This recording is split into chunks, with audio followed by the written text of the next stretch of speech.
you're going to get buried, you might as well get buried in your guitar. Look at the size of that lens. Good God. That's not a telephoto, that's a heliphoto. Yeah, I can live with that, I think. It's been a long time since I had 2 gigs in the same night. I like it when it works out right.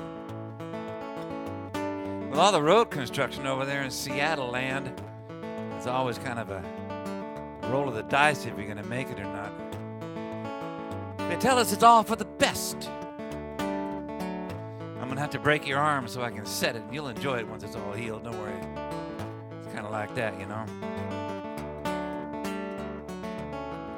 So I'm coming on down 405 from Linwood, where I was playing earlier. Figure I'd take that 520 over east, and as I get close to it, I'd see this sign saying 520 closed. I thought, oh no! Just my luck, and it would be par for the course, but it was only 520 headed west, which I stay away from anyway because that's a toll bridge. I live in West Seattle these days, and it's the easiest thing to do is to take 90 anyway, you know what I'm saying? Under Mercer Island. When I cleaned houses years ago, I cleaned a house on Mercer Island, and that's the only contact I've ever had with Mercer Island. I don't know if that's good or bad, but I'm gonna get out of the car, play some songs. It's good to be back at Soul Food Books.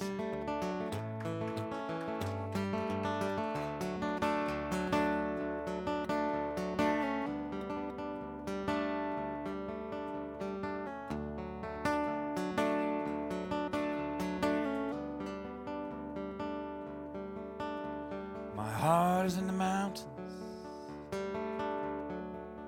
my soul is in the land. I'm stuck here in the city, there's so much I don't understand. Quiet desperation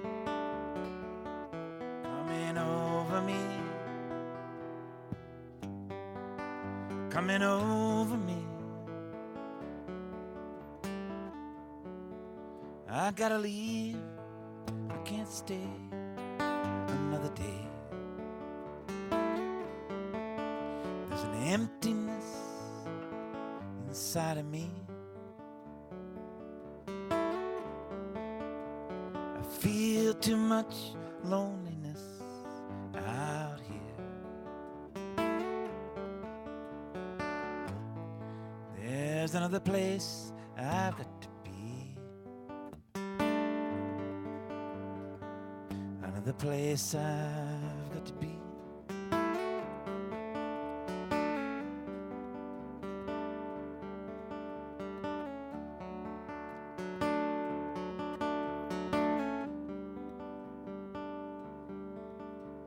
I long for you, Dakota. Smell of sweet grass in the plains. I see too much meanness. I feel too much pain. Quiet desperation coming over me, coming over me. I gotta leave, I can't stay another day. There's an emptiness inside of me. I feel too much loneliness out here. There's another place I've got to be. Another place I've got to be.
I hit one wrong note.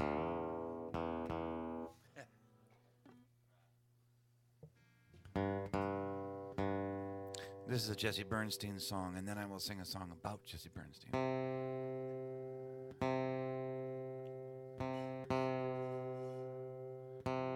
Jesse was a Seattle poet back in the 90s, 80s and 90s. But he was from Los Angeles originally. And he brought poetry into places where people actually lived their messy, uncollected lives. Punk clubs, rock clubs, places like that. He'd read in bookstores, but he also brought it to where people existed in other ways, and he wrote this.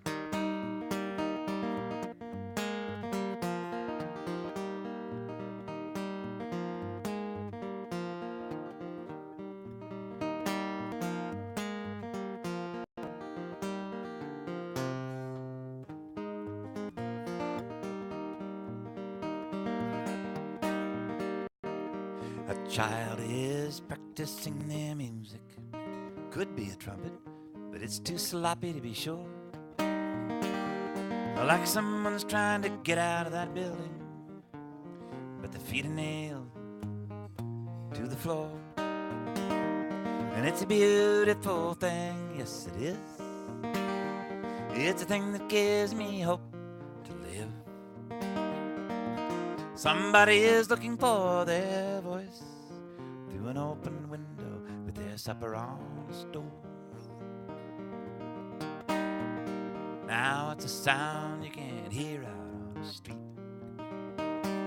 humming and tapping out a beat, like someone whose life gives no reason, making up a reason of their own. And it's a beautiful thing, yes it is. It's a thing that gives me hope to live.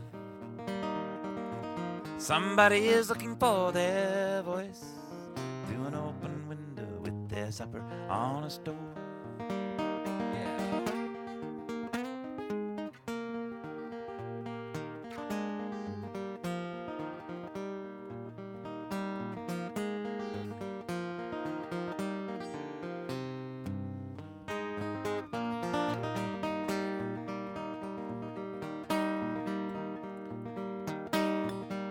Now a man is shadow boxing in a doorway. With his eyes closed, I know he's gonna win. He's kicking the trash out of the way. He goes down, but he always comes back up again. And it's a beautiful thing, yes it is. It's a thing that gives me hope to live. Somebody is looking for their voice through an open window with their supper on a stove. And a woman is standing at the bus stop, and she's yelling that the city is on fire. The cops come looking clumsy and disgusted. Everything they tell her, she says they are a liar. And it's a beautiful thing, yes it is. It's a thing that gives me hope to live. Somebody is looking for their voice through an open window with their supper on a stove.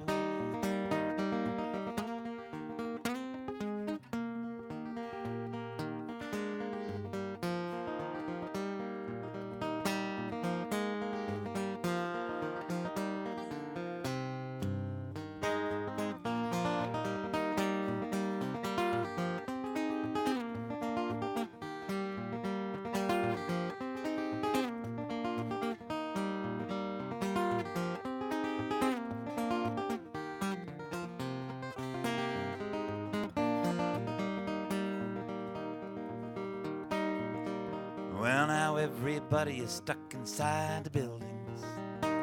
The ruins that we leave may last forever. And though everything we say may be forgotten, there's something that connects us like a river. And it's a beautiful thing, yes it is. It's a thing that gives me hope to live. Somebody is looking for their voice through an open window with their supper on the stove.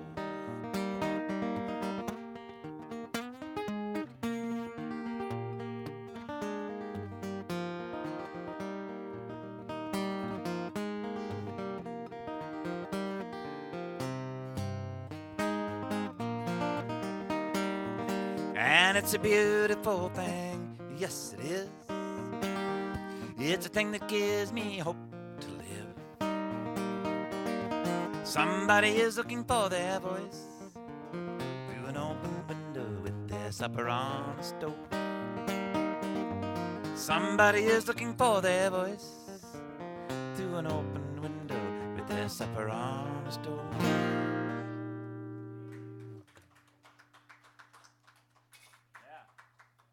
Yeah, so Jesse wrote that. And I learned that song because Jesse killed himself.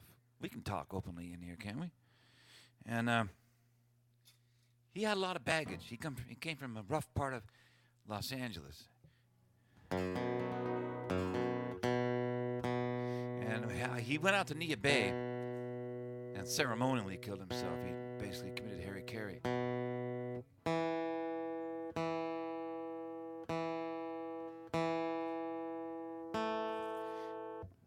And one of the things that was going on with Jesse was that he got seizures, and when he got seizures, his whole body went numb. And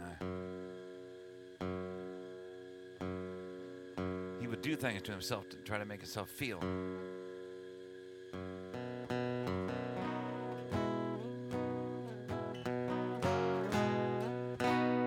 Which often involved cutting himself. Just up to the point of no return.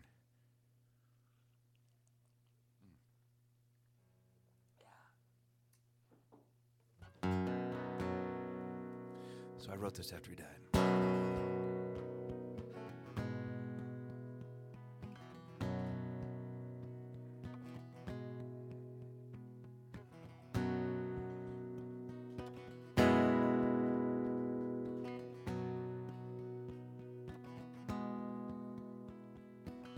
When Jesse went numb, the world went mad.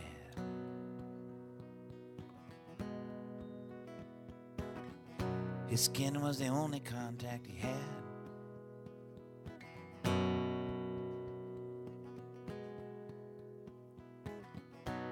No feelings, no senses to touch.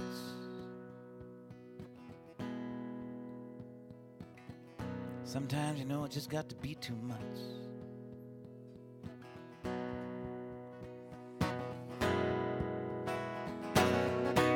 Far away in those LA County days,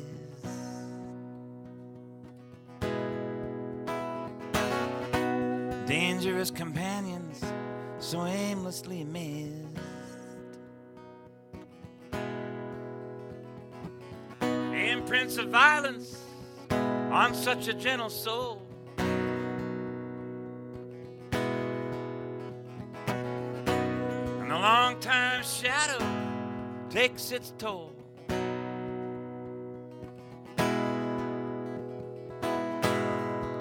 And they say the greatest pain, they say the greatest pain, they say the greatest pain when you can't feel anything.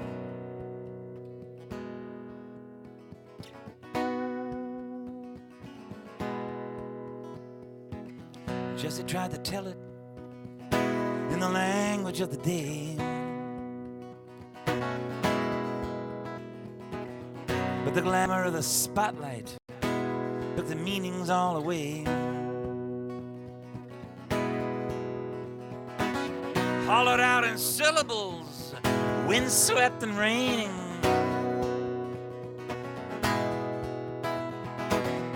Everybody thought his pain was so very entertaining.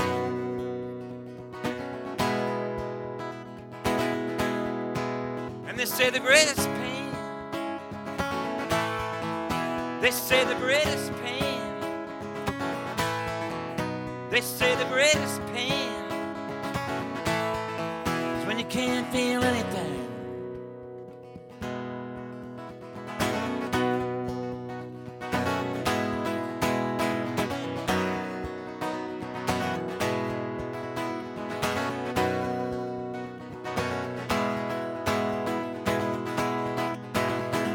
Friends can touch and go, and in the places where we meet, we can have an understanding that we think to be complete.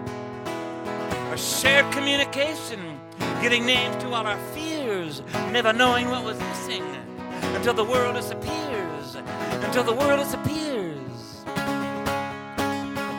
until the world disappears. Just it disappeared one night when time was growing thin,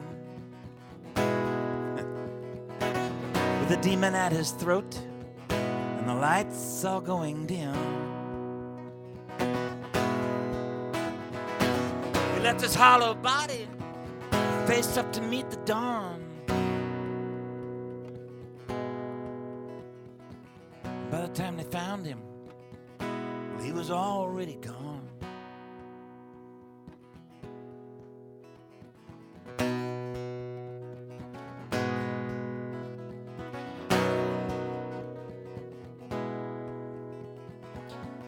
People are like landscapes, they are vast and undiscovered. Eye to eye, a mystery, even to each other. Some are dry like a desert, some are like a garden to the sea. But the parts that matter most are the parts we never see.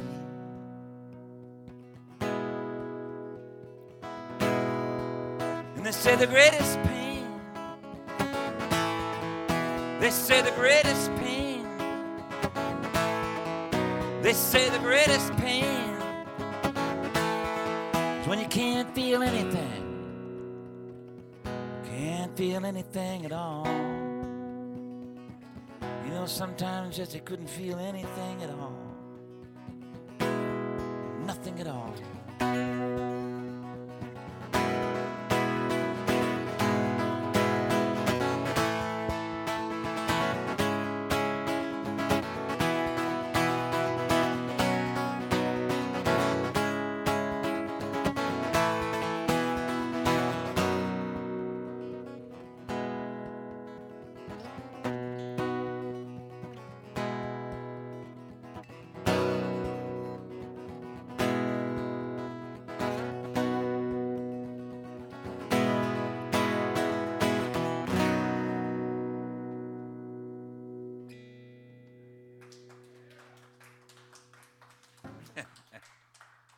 I'll get that midsection. Give me time. I'll get that midsection. Next time I come here, I'll have that midsection down.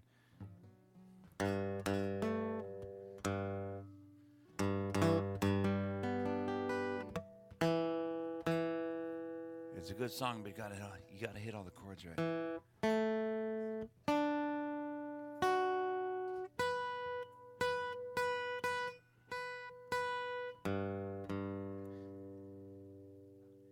This is the best latte I've ever had. Anywhere. Anywhere. It is fabulous. It's a red tea, red ruble, what is it? Rooibos. Rooibos. Sounds like a car, doesn't it? I bought a new Rooibos. Yeah, it's easy on gas. There's no room for passengers. I can't get in it, but it's easy on gas.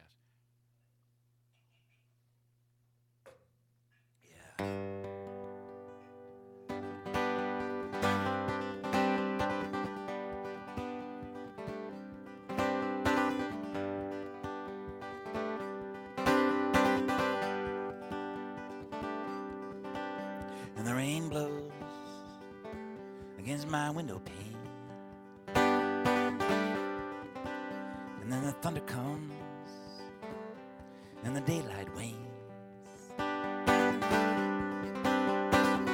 Oh, but it's only the weather, changing as a wheel spins. And I know that when it gets dark like this, it's gonna get light again.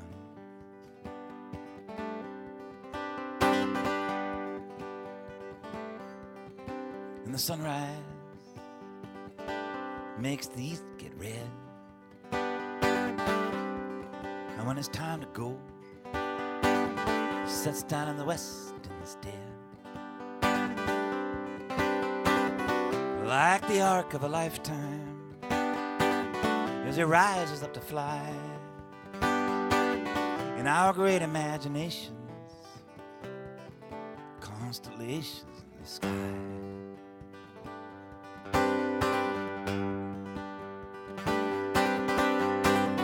And I know I made a mess of things. I picked up that same big rock and I let it drop. And by the time I figured out whose foot was underneath, it was too late to stop.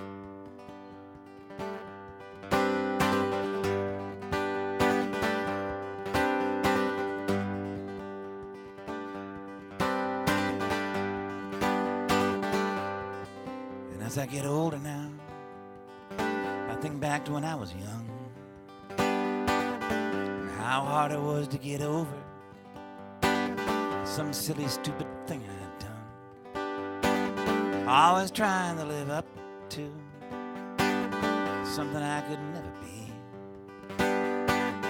Always trying to be somebody else, somebody other than me. But all my skies turned to blue now. All the fences open to let me in. It seems like there's nothing I couldn't do now, thanks to you, my friend.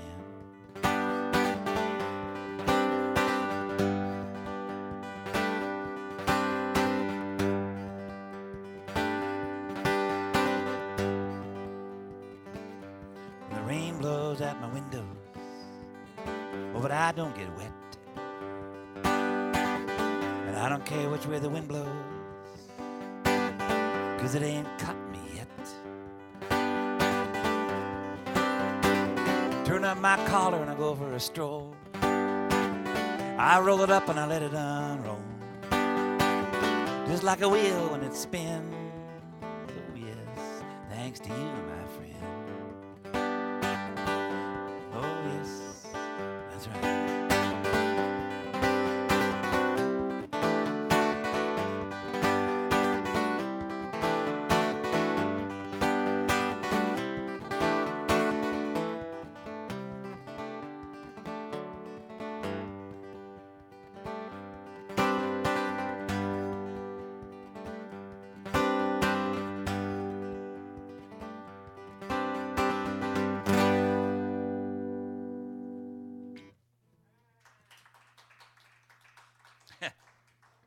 Yeah, thanks. First bookstore I ever played, I don't know if that's true or not. I was gonna make a big sweeping statement that probably isn't true. But one of the first bookstores I remember getting a gig in was Borders down in Tacoma. Well, they called me one time. They actually paid you decent money, you know, and gave you like $200 or something, and then they gave you like $150 or $75 or something book credit. You know, you could buy things, get things. Fabulous, man. The stage that I played on was where the self-help and the psychology sections came together. I always thought they were trying to tell me something.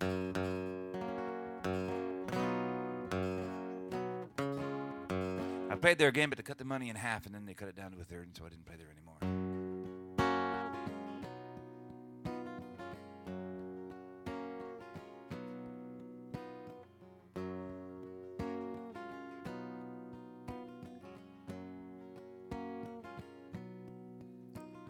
I joined the flying column in 1916. In Cork, was Sean Mylan. To Tipperary went Dan Breen. I'm arrested by Free Staters, and I'm sentenced to die. Farewell to Tipperary, said the gaudy Mound.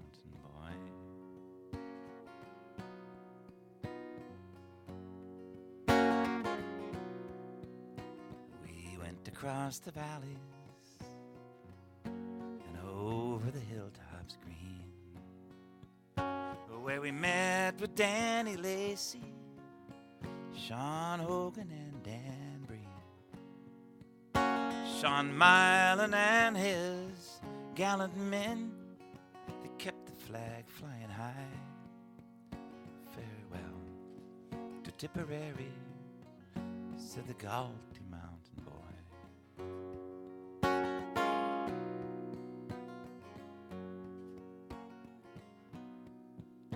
We tracked the Wicklow mountains, we were rebels on the run,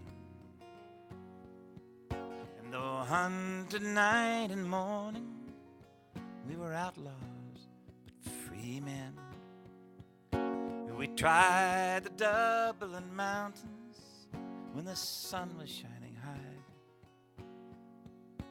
Farewell to Tipperary, said the Galty mountain boy.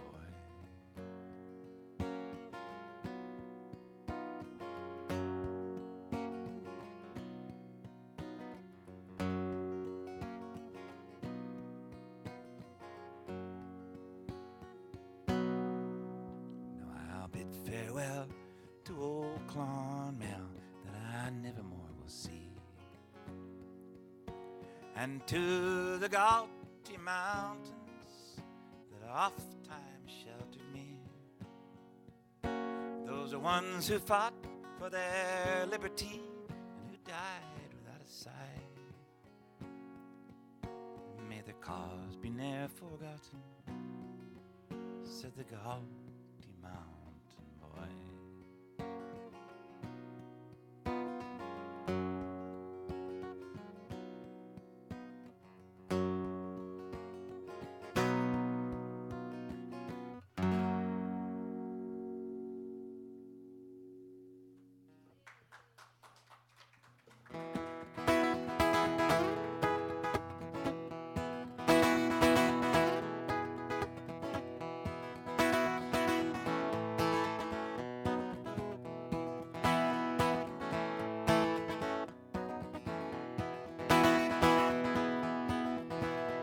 Well, there's a hole in the air where the wind blows through, a hole in the air and it looks like you.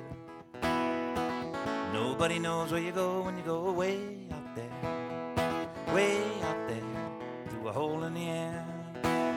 She had a good life, she was the pride of her hometown, and her dreams came true like dreams will do when they don't let you down. She had a true love, as true as love will be, and their lifelines were intertwined for all the world to see. Now there's a hole in the air where the wind blows through, a hole in the air and it looks like you. Nobody knows where you go when you go way out there, through a hole in the air.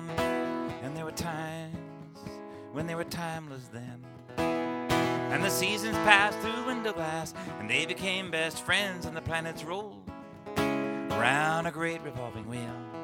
Circumference of that kind of love is something to reveal. There's a hole in the air where the wind blows through, a hole in the air and it looks like you. Nobody knows where you go when you go way out there, through a hole in the air. Oh, and if I was a raindrop and I fell into the sea, you'd know where I had gone, but you would never find me.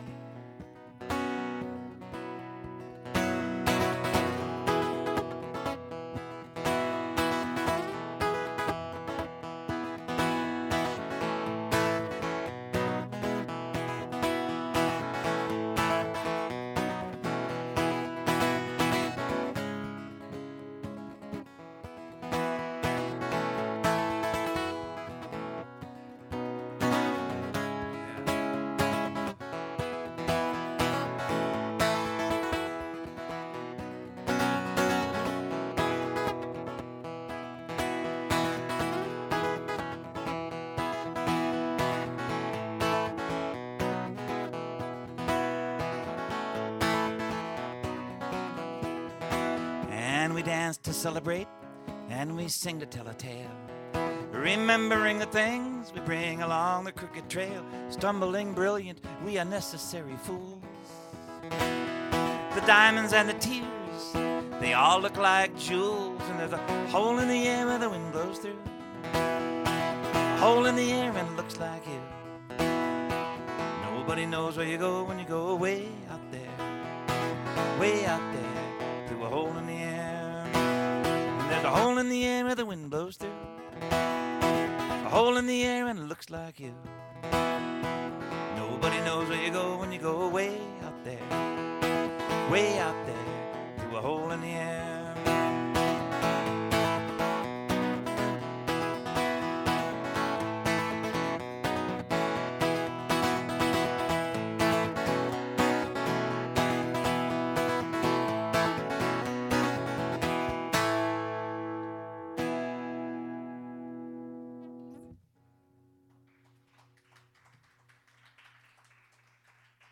Thank you.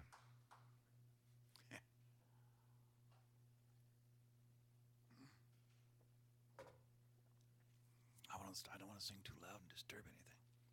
Am I singing too loud? I mean, I can turn this down. I don't think the sound engineer is actually left, but we can turn this down. For those of you that are watching the live stream, there are 2 cameras, one for each eye. And I think what you're supposed to do is have 2 computer screens set up. Is that how this works? One for each eye, and then you watch it. That would be so fucking weird. Trying to, you know. I mean, I wear glasses, but I don't have to work at having the right eye go through the right lens and the left eye go through the left lens. I don't have to think about it. It just happens. But to have 2 computer screens, and then, like, what would you do? You'd have to, like, focus. That'd be weird. That would just be too weird, wouldn't it?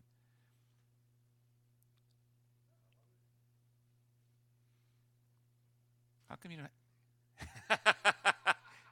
3D camera. I was going to say something about a 3D camera. You ever use a 3D camera that got 2 lenses? On your to-do list, yeah. I used to love those. I used to have 3D slides, you know. You'd look at them, you know, whatever they would be, Mickey Mouse or something, and they looked like 3D. Not real 3D, obviously, you know, because this is real 3D that we're living in, and it doesn't look like that. You know, it never does, but it's such a cool thing. Okay. Well, thanks for being here. This gig was this gig was arranged about 3 days ago, I think. Clint is in New York City, and he called me from New York City and asked me if I could play Saturday night. I said, well, I already have a gig. And I finished at 7 over at that other gig. No, wait a minute. I finished at 8 over the other gig. That's right. So I wouldn't be able to get there until about 9. He said, that's okay. We'll make it work. So, yeah. So here I am making it work. Through what? Not yet. They're working on it.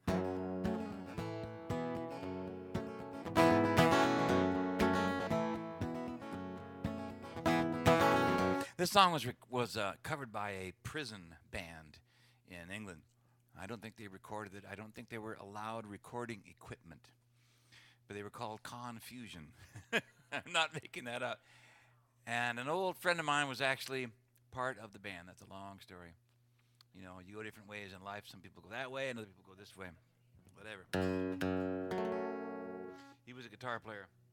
I say was because other things took precedent. That's a shame because he was really good too. But he just liked to get high, so that's nothing you can say about that.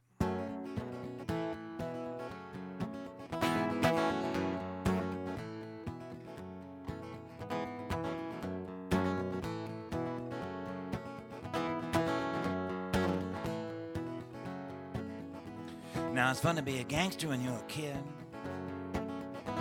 You just think about what Iceberg Slim did. With all that fast life, guns and money. Yeah, shooting people down because they look at you funny. Like a big shot way high up on a stump. You can snap your fingers and make everybody jump. It's a power dream sometimes comes true. Till you meet somebody who's got more power than you do. And it feels good to be bad. there's a right to be wrong, and a 6-month sentence don't seem so long.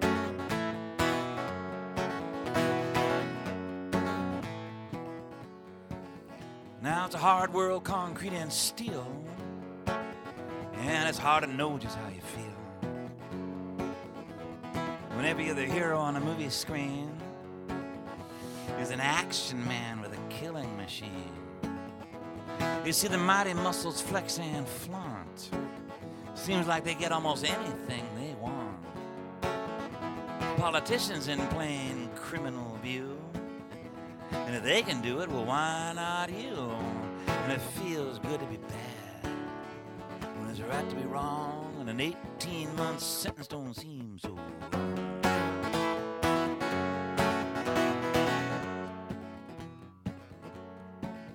Now it's a childhood world of walled-off yards, metal detectors and armed guards, cops patrolling a hamburger stand.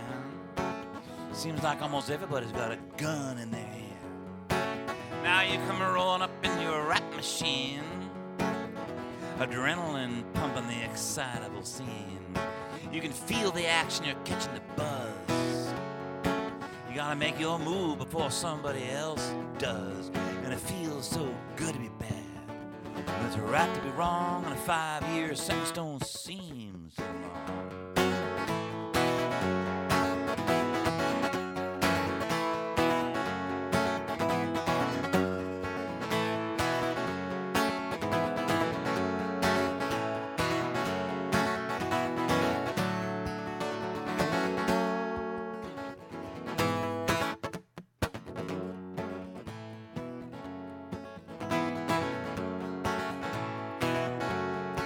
Now you get caught strutting down that criminal line, you know they're gonna put you away for a long time. Now why'd you wanna go and let them lock you down? You know it's the biggest business around. They don't care about how you rehabilitate. You're just a cash flow like a real estate. 3 strikes and you're out, that's what they say. Yeah, somebody gonna get rich, well, you wither away. It feels so good to be bad when it's a right to be wrong, and a 20-year sentence don't seem so long.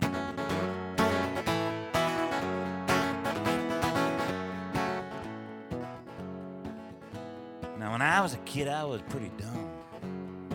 I had no idea how a puppet got strung. I thought I had my own point to prove. I didn't notice somebody else was making me move. Now, after all those years of playing a part, now it's time for the puppet to start to get smart. So put down that stuff and pick up your brain. You're gonna have to reinvent the rules to this tired old game, because it feels good to be bad. But it's a right to be wrong, and a 30-year sentence don't seem so long.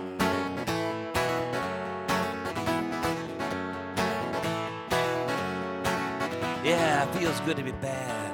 And it's a right to be wrong, and a life sentence don't seem so long.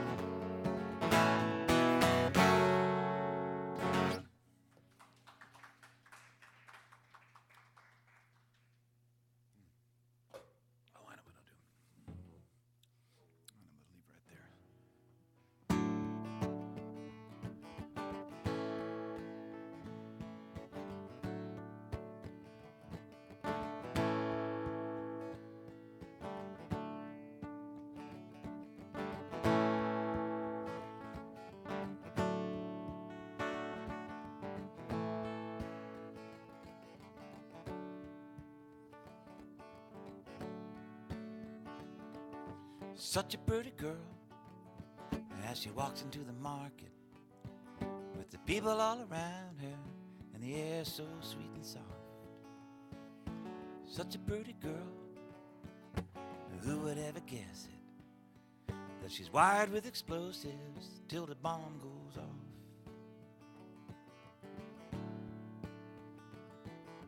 Mother, did you know her? Did she have a big bright smile? Was her heart full of love for the life all ahead of her? And did you know them? Were they the children of their parents? And will they be remembered for who they really were? And who would ever do a thing like that? There has to be a reason. There has to be a reason. There has to be a reason for that.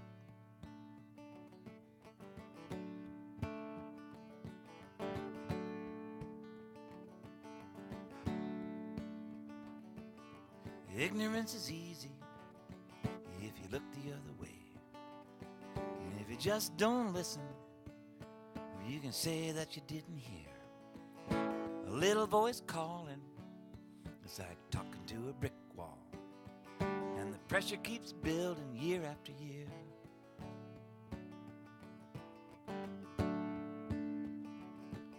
Now someone's got the power, and what they're gonna do with it? Are they gonna keep pushing down with the great big thumb? Anybody might snap if they don't see a future. Another little girl, another little bomb. And who would ever do a thing like that? There has to be a reason. There has to be a reason. There has to be a reason for that.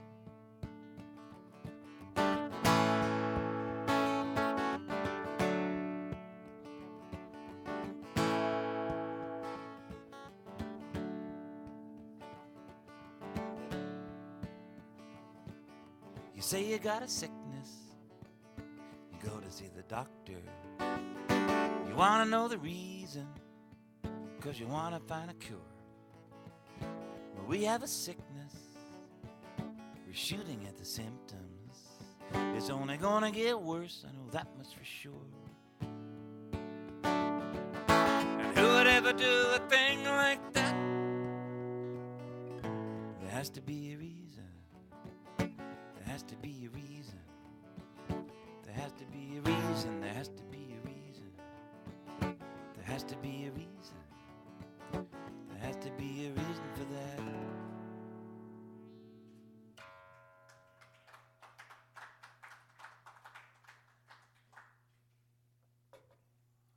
You ever wonder where this comes from? I think about it every time I'm in an audience and we all applaud and we all applaud. I think, what the hell am I doing? I guess I'm just making noise. It's kind of like having flippers, isn't it? Oh, I hate that. I can't stand that. That's a personal thing. It seems so, I don't know, snooty somehow. It's like, I deign to snap my finger. No, that I like. But I mean, it's just weird. It's a weird thing. It's a noise, I guess.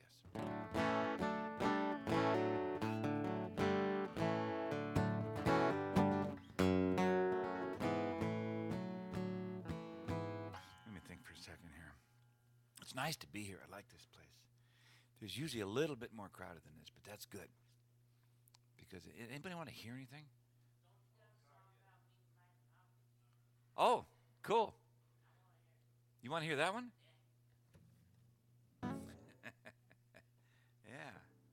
Yeah. Somebody said to me once, if it's worth talking about, it's worth singing about. You know, so every once in a while, it's like I think about some story that I'd tell. And then I write a song about it, turn it into a song, because it's already a story, right? So that's what this is.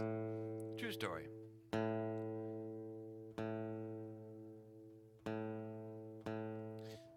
It happened at a place called the Fresh Air.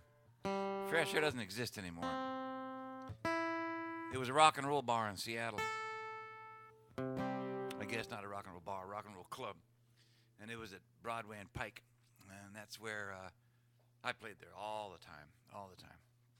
And that's where Mingus played and Thelonious Monk, Dan Hicks and his Hot Licks, Billy Joel played in there, Brian and McGee and Sonny Terry, and John Lee Hooker, Big Mama Thornton. I was there. I was there when Big Mama Thornton, she was playing. Everything was going on fine. The room was full of people, and all of a sudden she stopped. She told the band to stop, and the band stopped. And she said, "I don't care what you do when you go home. But you smoke that stuff around me, I'll quit right now. And everybody just put out their joints. You know, it was 1971. You know, and it was a rough place. So you had all these bikers and all these. They were doing security, right, in the local Seattle clubs. And that was before Harleys were cool. They were not cool back in those days.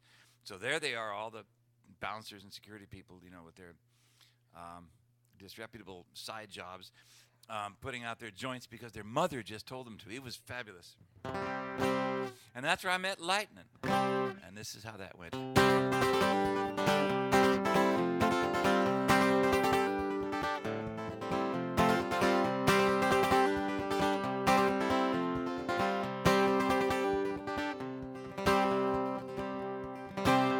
No one could sing the blues like Lightnin Hopkins. I don't care what anybody said. I was 15 years old, riding by the passenger window with my radio up against my head. And that's when I heard him for the first time, cutting in through the noise of the car. And my whole world turned upside down. I just had to learn to sing and play guitar. So I got on my bicycle with the high-rise handlebars, and I would ride for 20 miles on a run. I got every one of his records I could find back then. I had 11 of them by the time I was done. And I never learned to play the blues. I hope that's all right. I never learned to play the blues, but I can sing and play guitar all night.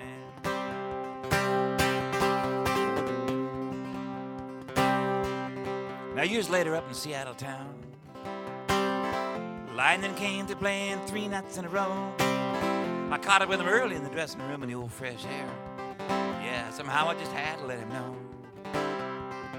So I took out my guitar and I started playing. And I made him up a song to tell it right. By the radio, the car, and all of his records. And how glad I was to meet him that night. And I sang about what he taught me without even knowing it. And all the lessons I still had to learn. And Lightnin, he just grinned. When I was done, he told me a story in return. And I never learned to play the blues. I hope that's all right. I never learned to play the blues, but I can sing and play guitar all night. Now this is what he told me. He said he was walking around the backwoods down in Texas one time. When he was only 12 years old, he was carrying his guitars almost as big as he was. He was tired, hungry, and cold. He saw some people were having a picnic, and he asked if he could sing for his meal. They turned him away, said, because he was too raggedy. He could still remember how it made him feel. Then he looked off into the distance through his dark sunglasses, and he grinned a little more just for chance. He said, now I got money in the bank back home, and they know who I am in France. And I never learned to play the blues. I hope that's all right. I never learned to play the blues, but I can sing and play guitar all night.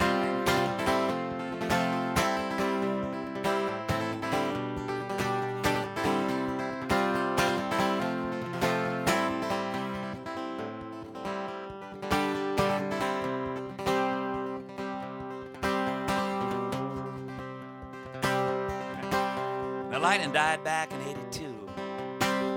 I can still remember where I was and how I heard. I was playing a meeting place in Dublin. A local blues singer gave me the word. Now some people, they pass right through you, and maybe they leave a little mark. Some people shine like a light for you sometimes, help you find your way when it gets dark. They say that this world is made of stories. From these stories, our songs are grown. Sometimes, you know, the songs just get so big, you have to go out and make a song of your own. And I never learned to play the blues. I hope that's all right. I never learned to play the blues, but I can sing and play guitar all night.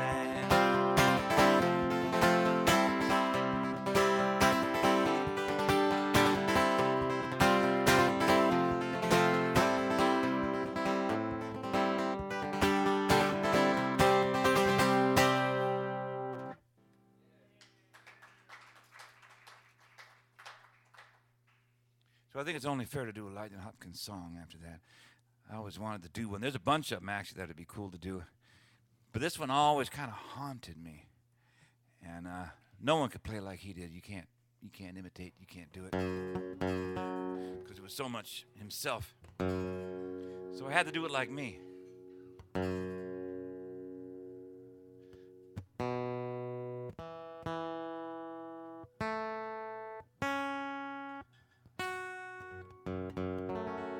So this is how it goes.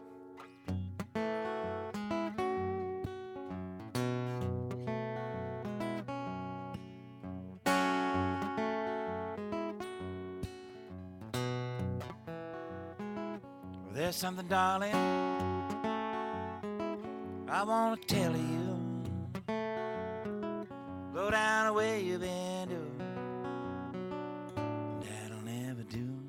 Yeah, but someday, baby, you ain't gonna worry my life anymore.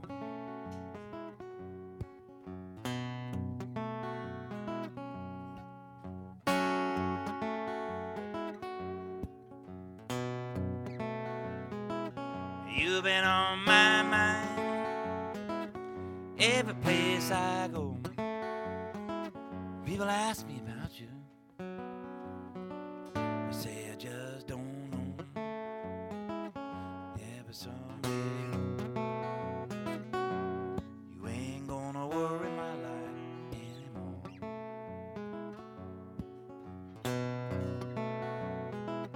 You went out last night. You stayed all night long. You come in this morning, act like you were wrong. Yeah, but someday, baby, you ain't gonna worry my life anymore.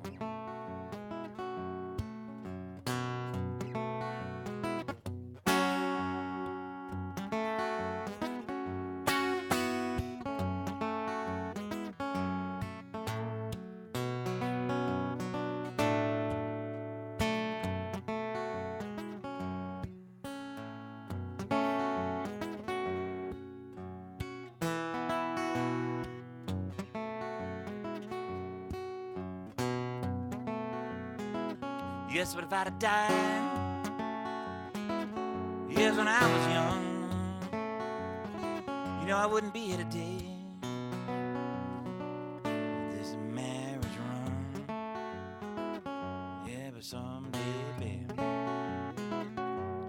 you ain't gonna worry my life anymore.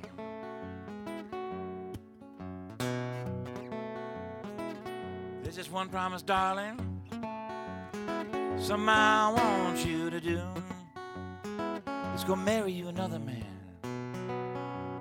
Don't look back at what I do. Yeah, but someday, baby, you ain't gonna worry my life anymore.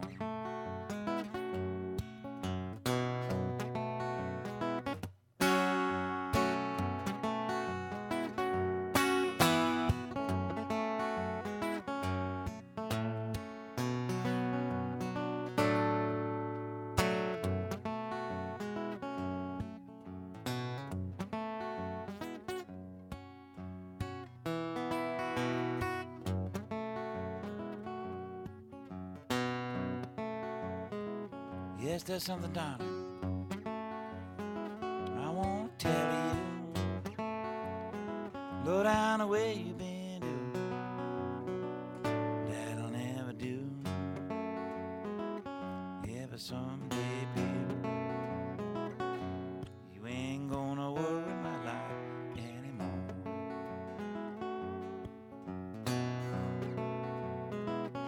Yeah, but someday, baby,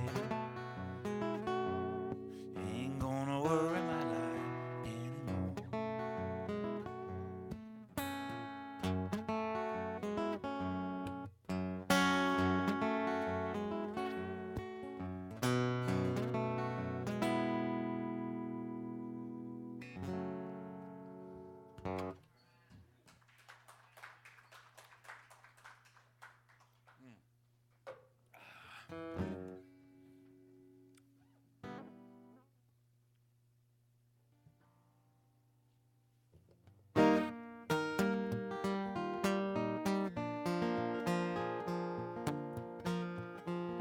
This is one of the first songs I ever learned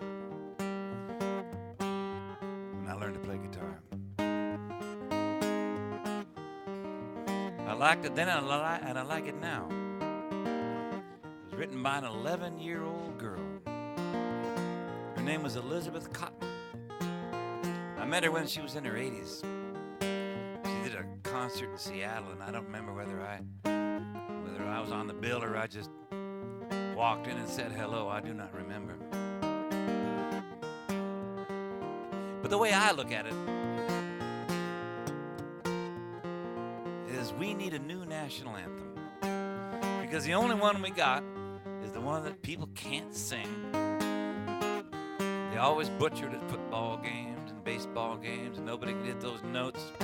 And it's all full of smoke, and raggedy-ass flags blowing in the wind, and body counts, and first aid tents, and battlefields, and dead people, and it just is not a good song. I'm sorry. Not to mention the fact that it was written by Sir Francis Scott Key. Sir.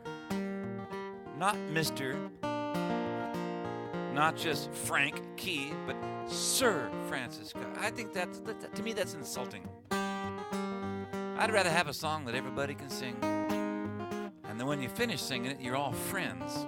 It doesn't happen with that one. Oh man, you gotta go to school and you're out there by yourself trying to hit those notes. How can you be anybody's friend after that? But this song, everybody already knows it. And if there is a story about coming up in the world, how about going from an anonymous 11-year-old servant girl in Washington, D.C. to being the author of an internationally, instantly recognizable song? I would say that's coming up. So here goes. Freight train, gone so fast. Freight train, gone so fast. Oh, please don't tell what train I'm on, so they won't know where I've gone. Now when I die, bury me deep at the end of Chestnut Street, so I can see your number 9 as she goes rolling by, roll on by.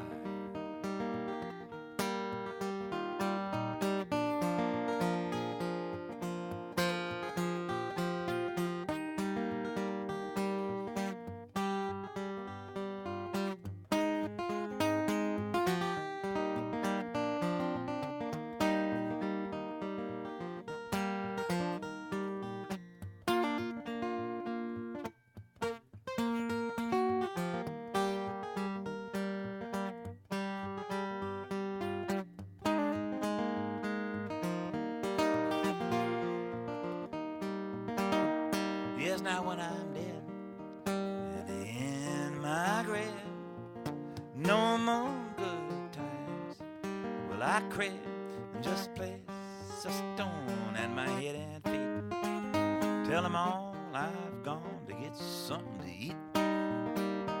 Yes, freight train, gone so fast. Freight train, gone so fast. Oh, please don't tell what train I'm on, so they won't know where I've gone.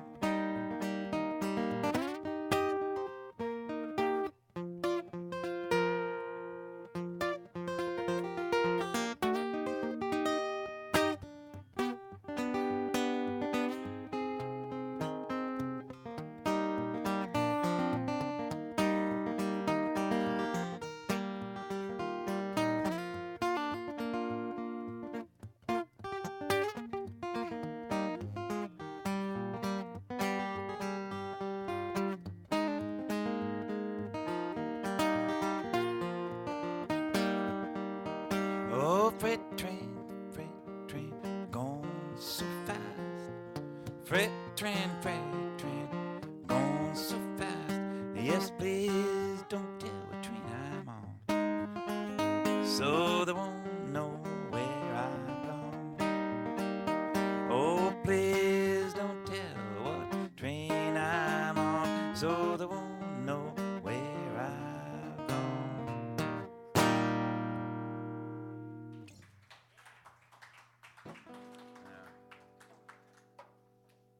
That stuff's fun. I'm going to play for another 20 minutes or 15 or something like that. I know I'm going overtime, but...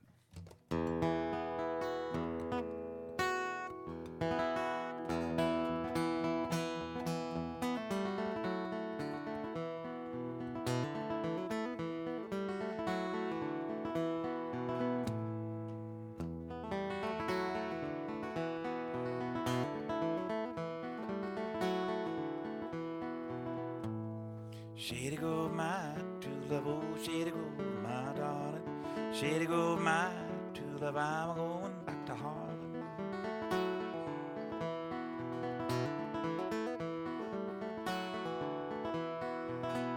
Yeah, shady go my true love, shady go my own. Shady go my true love, I'm going home.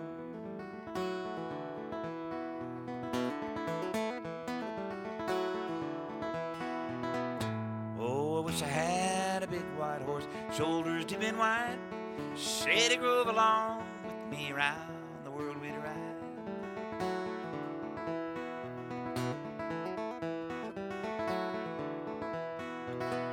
Yeah, Shady Grove, my true love. Shady Grove, my darling. Shady Grove, my true love. I'm going back to Harlem.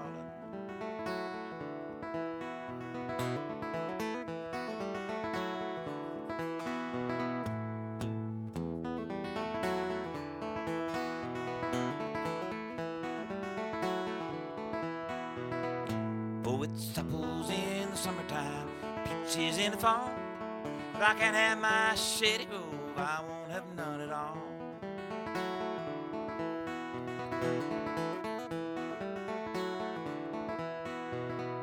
Yeah, Shady Grove, my true love.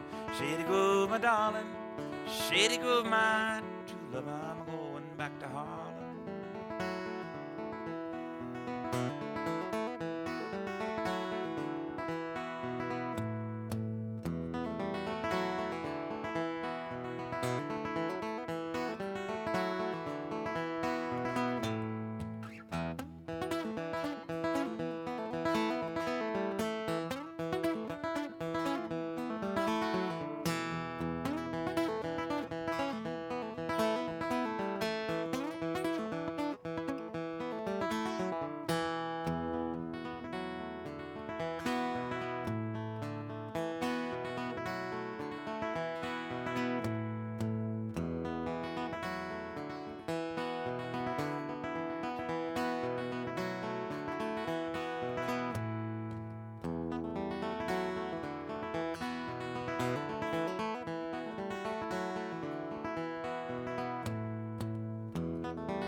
Ghost bikes,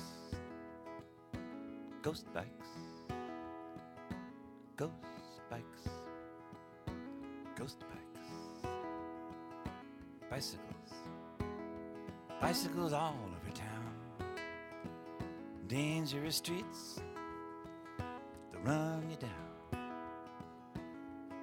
memorialized among the stars.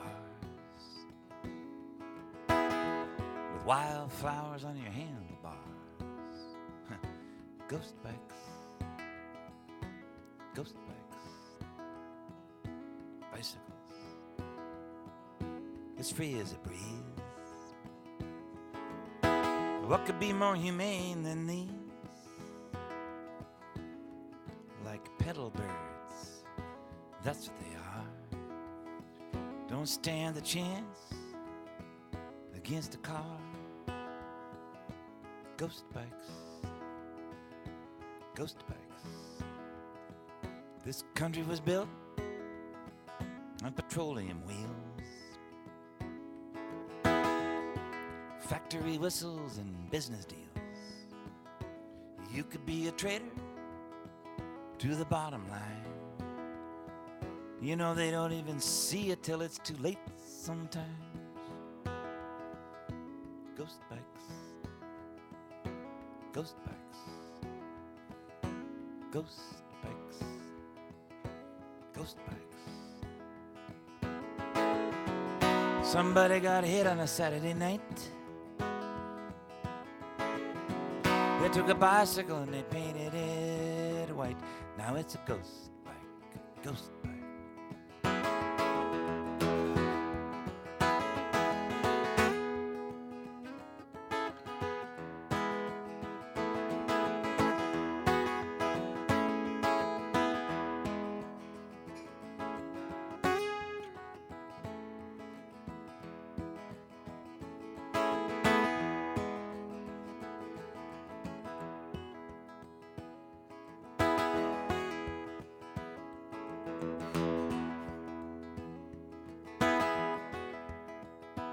Poetry and an epitaph,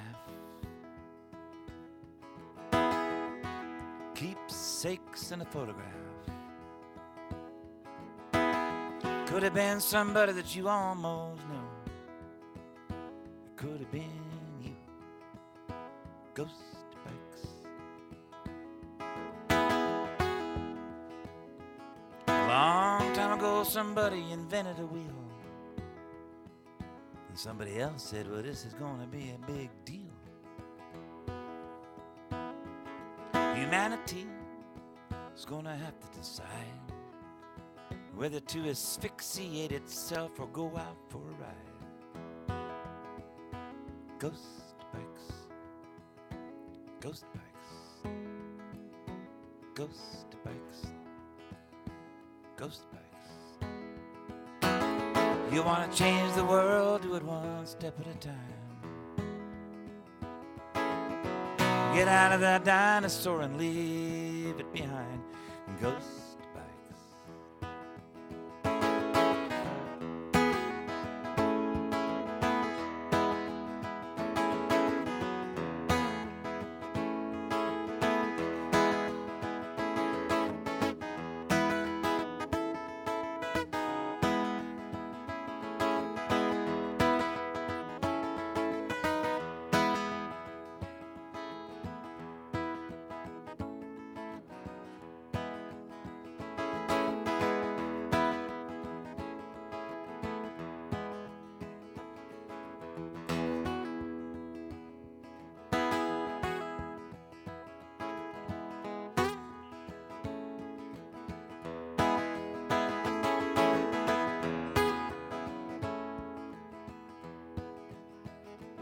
So write a poem, sing a song.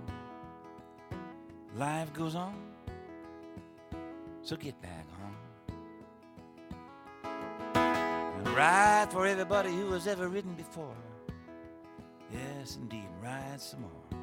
Ride some more. Ghost bikes.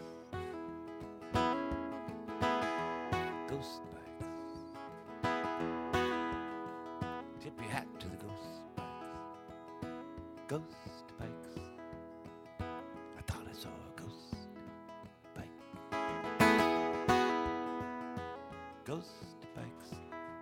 I thought I saw a ghost bike.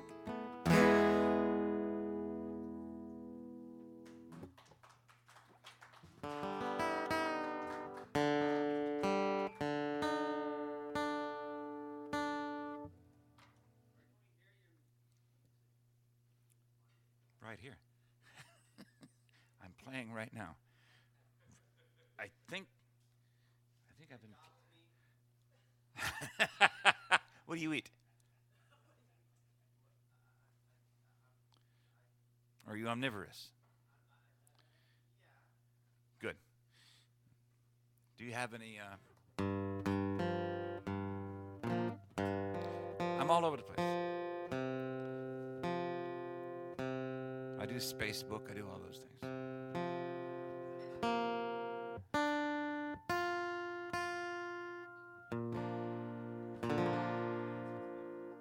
Huh? Oh yeah.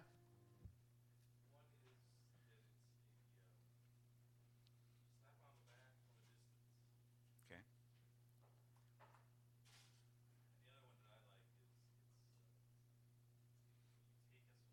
Mm-hmm.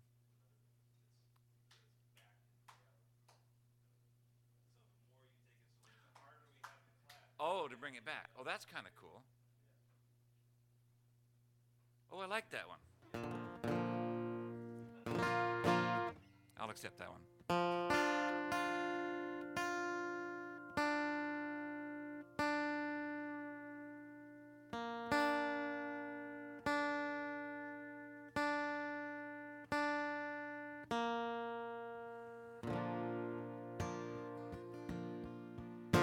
I'll never swim Kern River again. That's where I met her, and that's where I lost my best friend. So now I live in the mountains, I drifted up here with the wind. I may drown in still waters, I'll never swim Kern River again.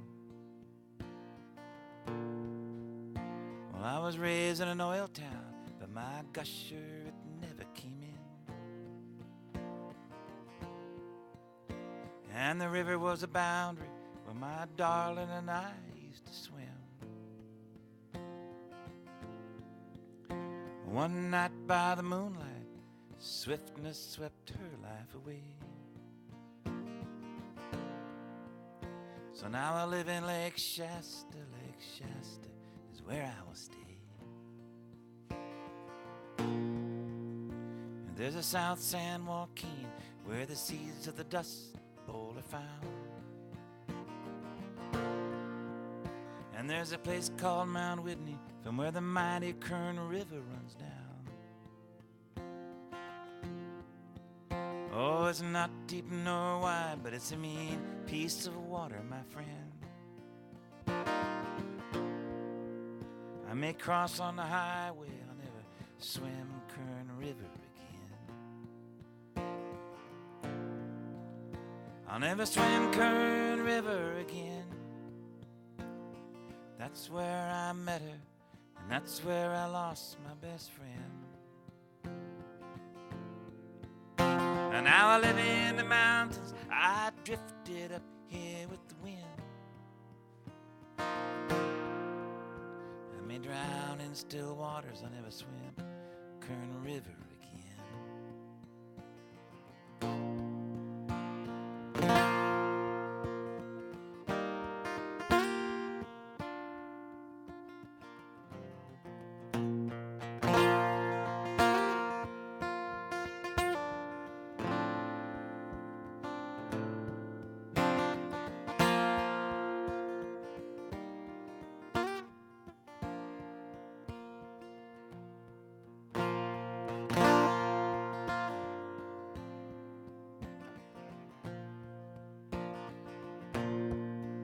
I'll never swim Kern River again.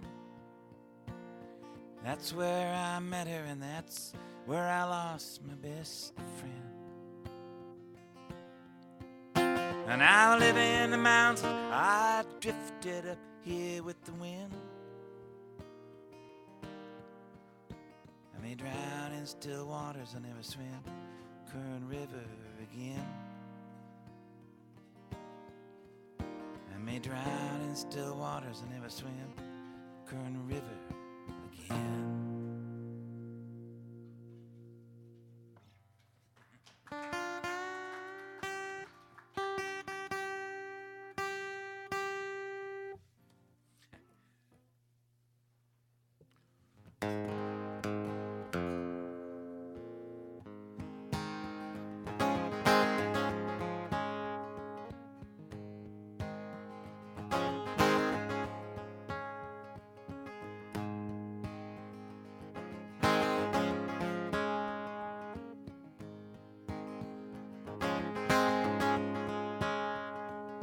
There's something happening that don't seem right. There's people on the sidewalk talking at night. You can't quite tell if they're talking about you, but you got a funny feeling that it might be true, and you can't make it go away. It's gaining on you every day. It's only natural anyway, and you can't make it go away.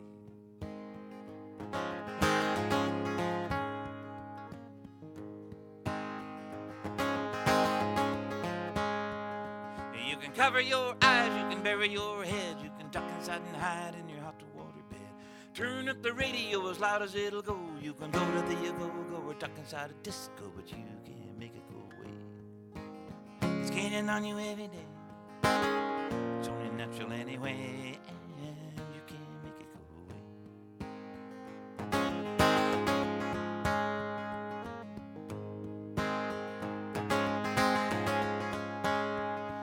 You can vibrate and meditate, evacuate your brain. You can tune into TV till your eyes go lame. You can grab onto God, you can lock him in your pocket. You can even stick your fingers in the light bulb socket, but you can't make it go away.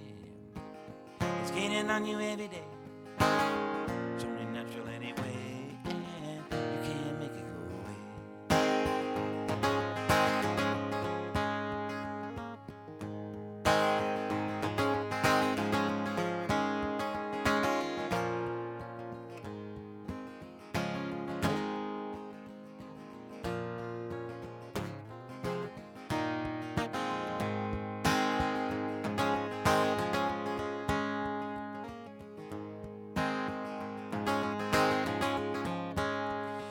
You can laugh us off with a wave of your hand. You can look down upon us from where you stand. Invent statistics to insult and degrade and make us illegal. You can lock us in the stockade, but you can't make us go away. We're gaining on you every day. It's only natural anyway, and you can't make it go away.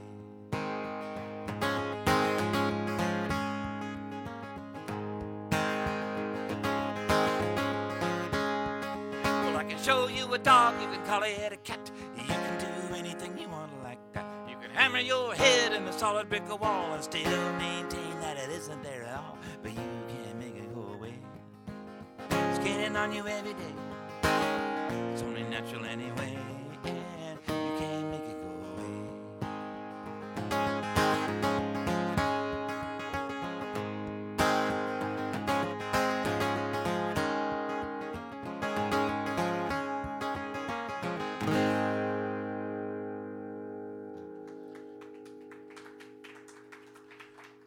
So you want?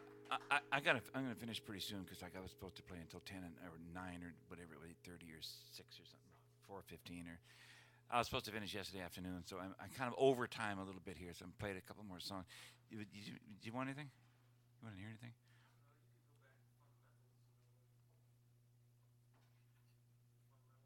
Oh yeah, I was thinking of that actually. I do this for Mitt Romney. Oh, I love people like that. But he's so convinced. I mean, when people are so convinced of their, absolute correctness, they say the stupidest things in public. I mean, why would it matter? They're absolutely correct, right?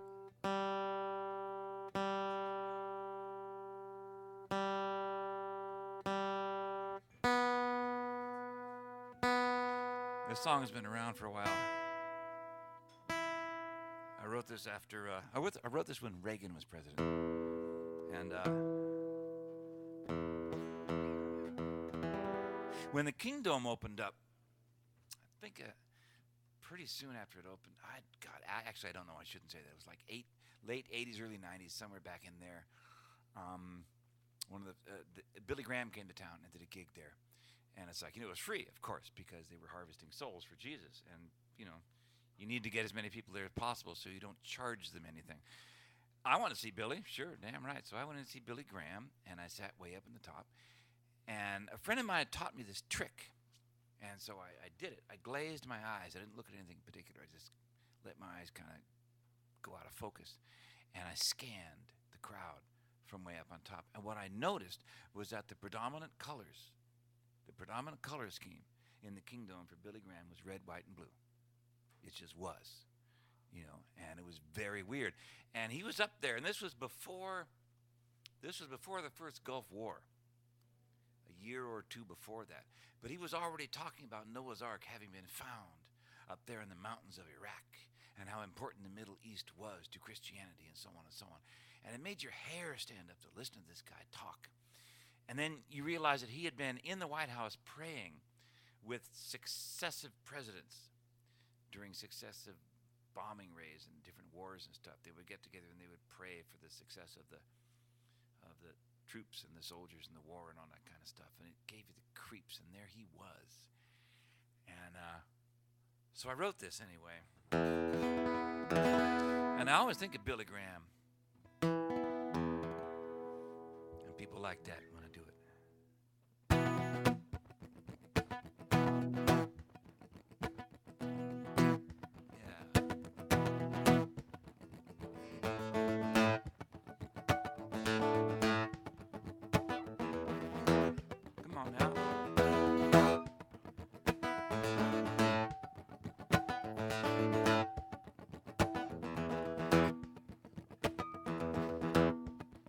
There's a crowd outside my window. I can hear them in the street. It's the new evangelistics in the missionary heat. Saviors of the innocent, guardians of right. It's the day before tomorrow, in the middle of the night.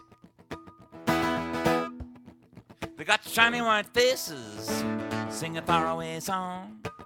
Show you pictures of Jesus as a blue-eyed blonde. Riding like a savior on a big white horse, with one hand bearing gifts and the other hand to enforce. Fundamental frenzy, fundamental rage, fundamental frenzy taking us back to the Middle Ages.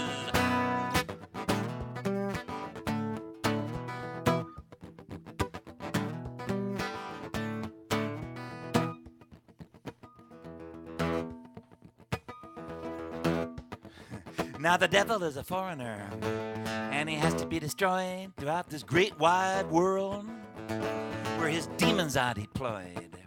In anybody's country, on anybody's sea, when you're exorcising evil, you invent your own morality. In the language of the prophecies, they talk about a time when they wage the final battle for the kingdoms of divine. And in the valley of the showdown, the fires will rage, and God's ferocious hand will turn the final page. Fundamental frenzy, fundamental rage, fundamental frenzy taking us back to the Middle Ages. Yeah.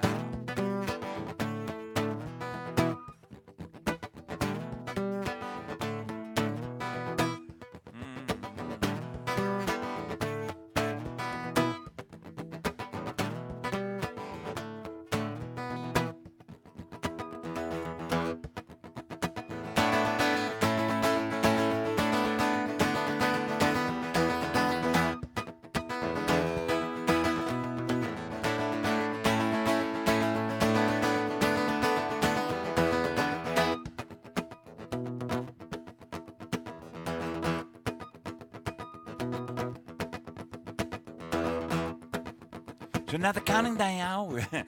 Now they're counting down the hours in the grains of sand as they reach for Armageddon with their eager little hands. And there's an idol on a nose cone, triggered to explode, and a disappearing future at the end of the glory road. Now I don't mind your religion or the cut of your clothes, but I gotta keep my eye out to where your shadow goes. You wanna meet your maker, that's your choice to choose. You wanna take me with you, I'm gonna have to refuse. Fundamental frenzy, fundamental rage, fundamental frenzy taking us back to the Middle Ages.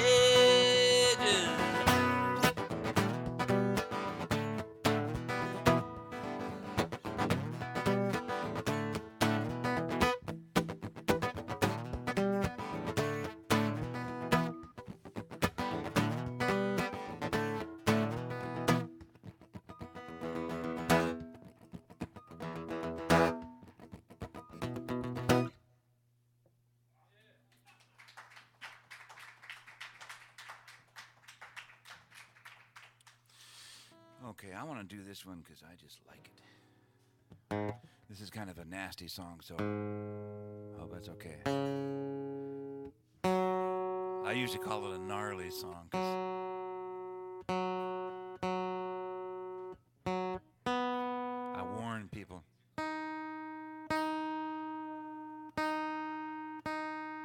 That'd be a good one to finish with, actually.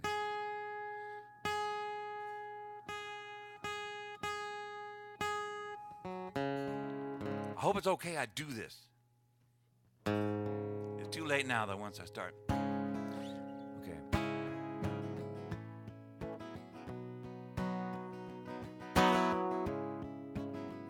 This is called Something About Us. And it goes like this.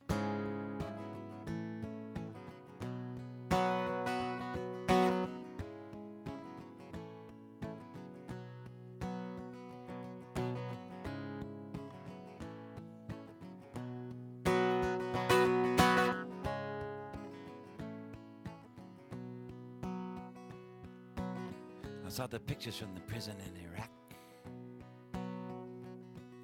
The man on the box with his hands in the wires and his head in a sack.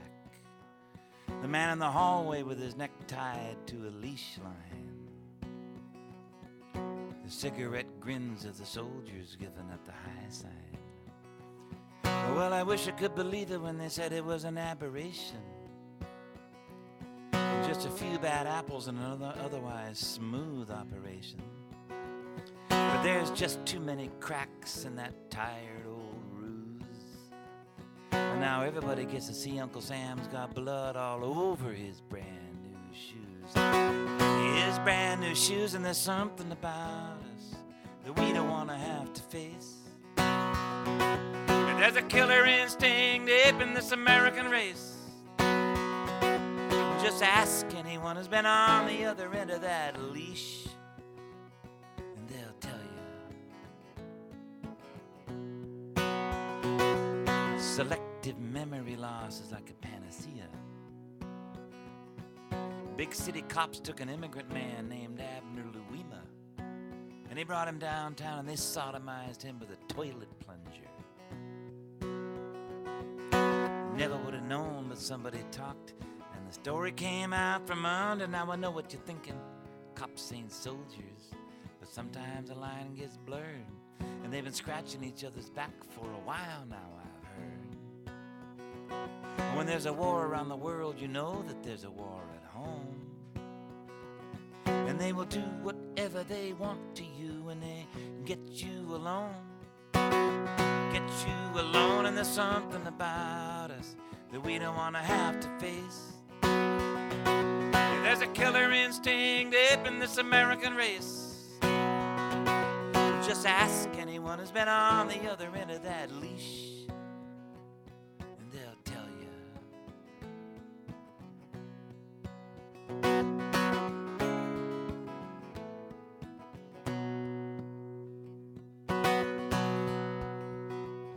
You want to really understand it, you gotta go back a ways.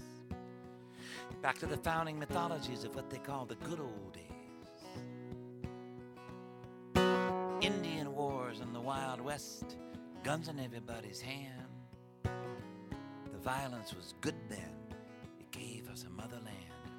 Now sometimes things got out of control, and they crossed that unspeakable line, cutting off body parts and wearing them around. I guess soldiers just do that sometimes. We use your imagination. You know that they were feeling good. You know they would have taken pictures if they could. And there's something about us that we don't want to have to face. And there's a killer instinct deep in this American race.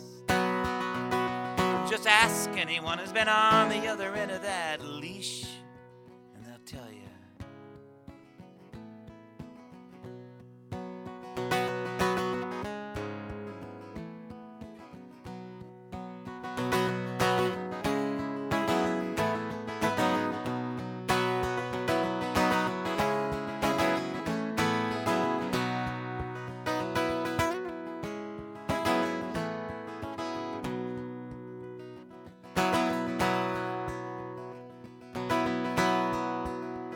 We got more than 2 million people in prison right now.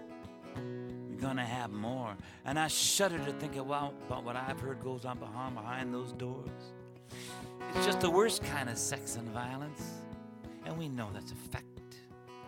But nobody cares about it too much until it shows up in Iraq, and I guess that's the problem. We don't seem to be able to make a connection.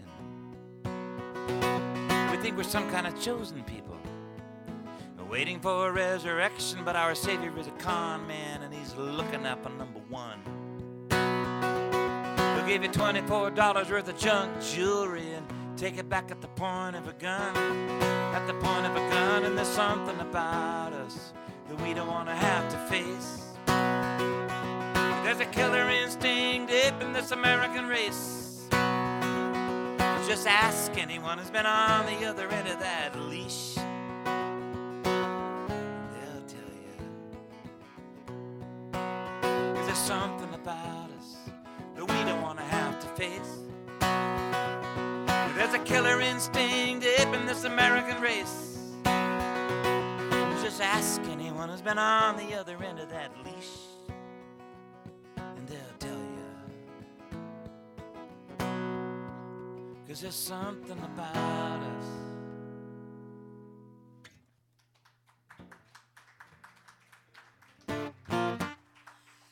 Okay, thanks a lot.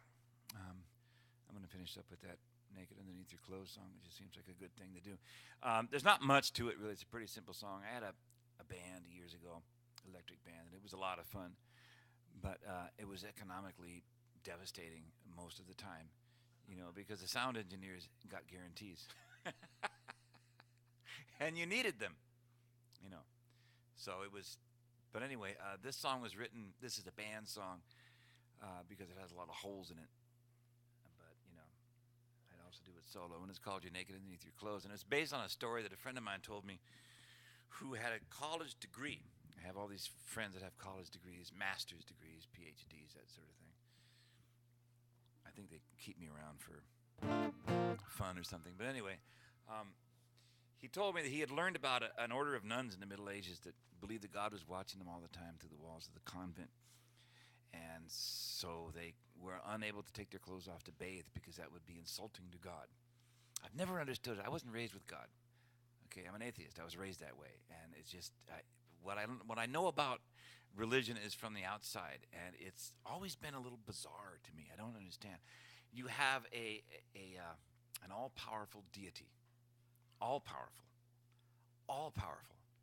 How can you insult something which is all-powerful? How is that possible? But yet it happens all the time. Don't you insult my God. Excuse me, your God is all-powerful. How can you possibly insult? And somebody said recently, I thought this was a really, really good observation.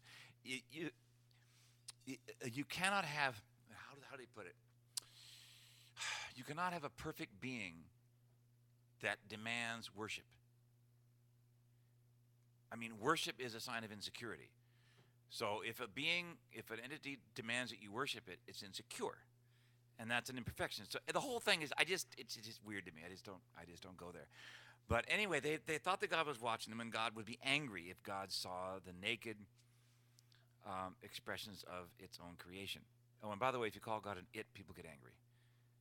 Even though, as my friend Wes Browning points out, they don't. Since you're speaking to them rather than writing, they don't know that you're capitalizing the I in the word it. Capital I-T for God. But God created your body, but doesn't want to see it. It's weird. It's just weird. So they had this elaborate scheme of they had like burlap sacks that they would put over themselves, and while the sack was over them, they would take their clothes off and they would bathe, and then they would dry, and then they would put clean clothes back on, and then take the sack off, that sort of thing, so that God couldn't see them because God would get angry. Whatever. And my friend told me this, and we were walking around Green Lake.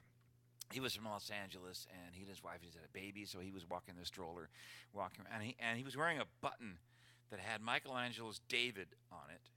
I think it was David, with a circle around and a line drawn through it, because the right wing was coming up in America with all of their stuff after the Mapplethorpe photograph exhibit in New York City. I guess it was sexually explicit and probably gay, and they were angry about that. And so the button was an expression of, well, if we're going to be angry about nudity, here's Michelangelo's David. That will have to go as well, So we were talking about censorship and the right wing and fundamentalist religious backlashes. And he told me the story about the nuns, all in the same walk around Green Lake. And I thought, there's something here. There's a pattern here. And the idea popped into my head that if God can watch you through the walls of the convent, he can see through your clothes. So forget about it. You're naked underneath your clothes. Forget about it. It's a done deal. So I wrote this little song. The introduction is longer than the song. But that way you won't be let down when the song is short. And thank you very much for coming here. And I have a tip, whatever that is, a tip boat or something. It looks like a banana split boat from where I sit anywhere. It's a thing right there on the table there.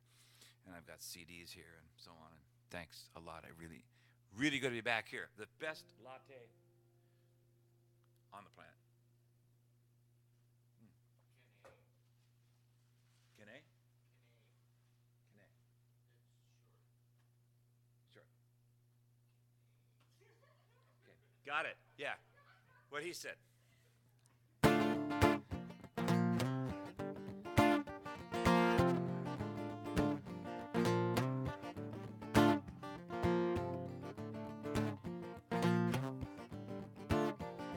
You gotta imagine a band playing this. It's a great band song.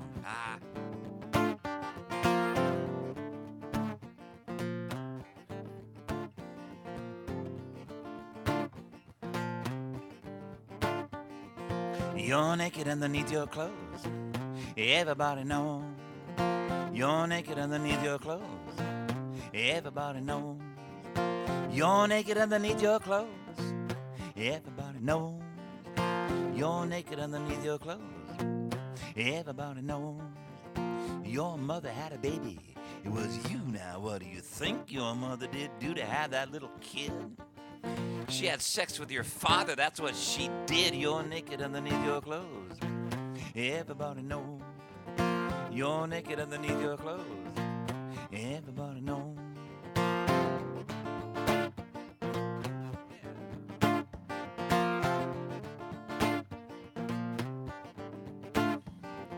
Well, there's a moldy old Bible and the kingdom come, and there in the convent was a bathtub nun. She'd like to get clean, but she don't know how, 'cause God might see her through the wall somehow. You're naked underneath your clothes. Everybody knows. You're naked underneath your clothes. Everybody knows. So get with it. Get real. Look in the mirror, tell me, how do you feel? You got an animal face, a flesh and bone. Do you really want to spend your life alone? You're naked underneath your clothes. Everybody knows. You're naked underneath your clothes. Everybody knows. That's right.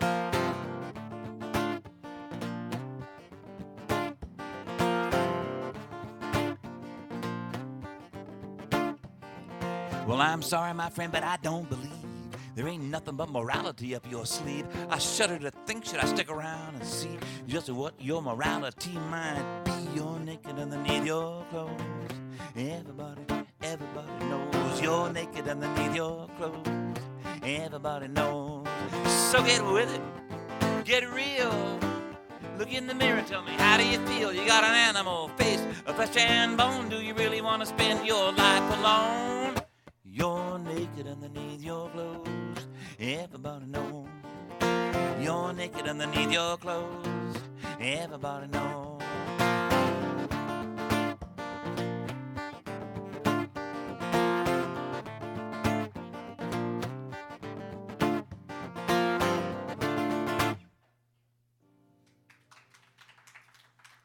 And that's that. Thank you.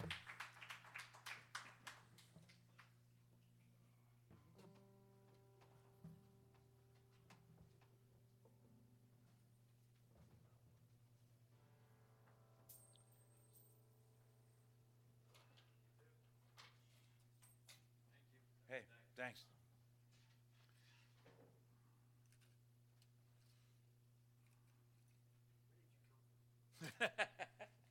Seattle. Yeah. I've been doing this for years.